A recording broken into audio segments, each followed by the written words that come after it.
Bonjour, Olga. Bonjour. Eh bien, je voulais vous dire que je suis assez étonnée de votre admiration pour Lénine. Parce que, d'une part, c'est la personne qui a créé les camps de concentration en Union soviétique en 1918. C'était les Solovki. C'est un lieu où, jusqu'à présent, lorsque l'on creuse la terre, on trouve des os humains. Et les gens ont peur simplement de creuser là-bas. En 1919, il y avait 21 camps en Russie. En 1920, il y en avait 84. Lénine, c'est également le type qui a introduit le concept des otages. C'est-à-dire que prenez des otages pour faire chanter les gens. Et ce que je vous dis là, ce sont des décrets qui ont été adoptés. Lénine, c'est le type qui a introduit les quotas pour fusiller les gens, pour arrêter les gens par région, c'est-à-dire qu'on donnait des ordres. Là, vous arrêtez 100 personnes, n'importe qui. Il fallait remplir les plans. Ça, c'était pour conserver le moral des troupes combattantes. Lénine, ça c'est même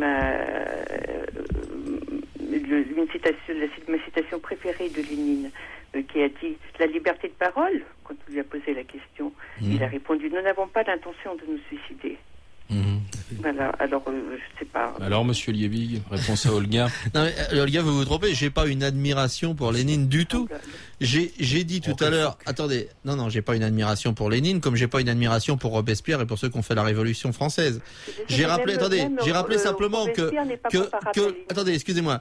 Avant, on a l'impression toujours, quand on parle de la Révolution de 17, qu'avant la Révolution, comme dans les films américains, la Russie, c'est un véritable paradis terrestre où les paysans étaient heureux, tout le monde dansait, tout le monde chantait et tout le monde mangeait à sa faim. Je rappelle quand même que si le peuple a suivi la Révolution, c'est quand même parce qu'ils n'étaient pas très très heureux. Bon, maintenant, qu'il y a eu un incroyable gâchis, qu'il y a eu des abus, etc. On est tous d'accord, bien sûr, c'est incontestable.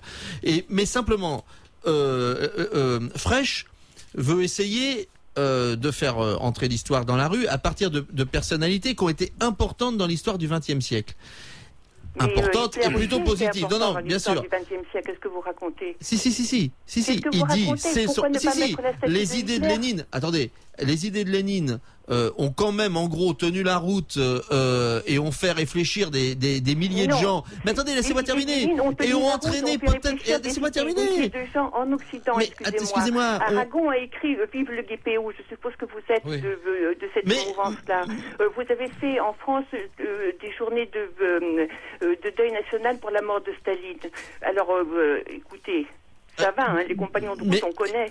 Oui, il n'empêche. Attendez, Olga. Bon, écoutez, finissez, Olga. Olga, allez-y. Expliquez aux Russes qui ont perdu quelqu'un dans les camps de concentration Comment? Vous êtes russe, Olga? Je suis d'origine russe. Oui, non, mais vous savez, voilà, je disais à Étienne que vous savez de quoi vous parlez, quoi. Oui, je sais. Oui, ben alors, allez, terminez, alors.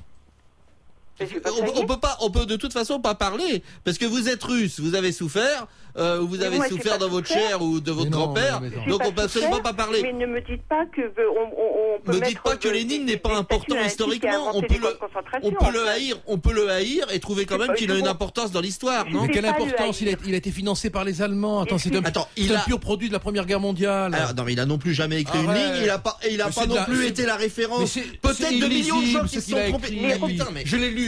Mais tais-toi, peut-être qu'il a entraîné des millions de gens dans l'erreur. Il n'empêche qu'il en entraînant des millions de gens dans l'erreur, il a eu une importance capitale sur le plan théorique. Vous êtes d'accord avec moi? Hitler aussi a entraîné des millions de gens dans l'erreur. Non, c'est pas comparable. Et pourquoi ce n'est pas comparable? Non, Hitler et Lénine, c'est pas comparable. Et pourquoi? Non, Hitler et Staline, c'est comparable. Hitler et Lénine ne sont pas tout à fait comparables. Parce qu'au départ, c'était un théoricien. Parce que Lénine, c'est le papa de Staline, c'est tout. Putain, bien sûr. Staline n'aurait pas existé. Mais tout le monde est le papa de tout le monde à ce moment-là. C'est facile de dire de tout mettre sur le dos de Staline pour justement se faire pardonner ses propres péchés.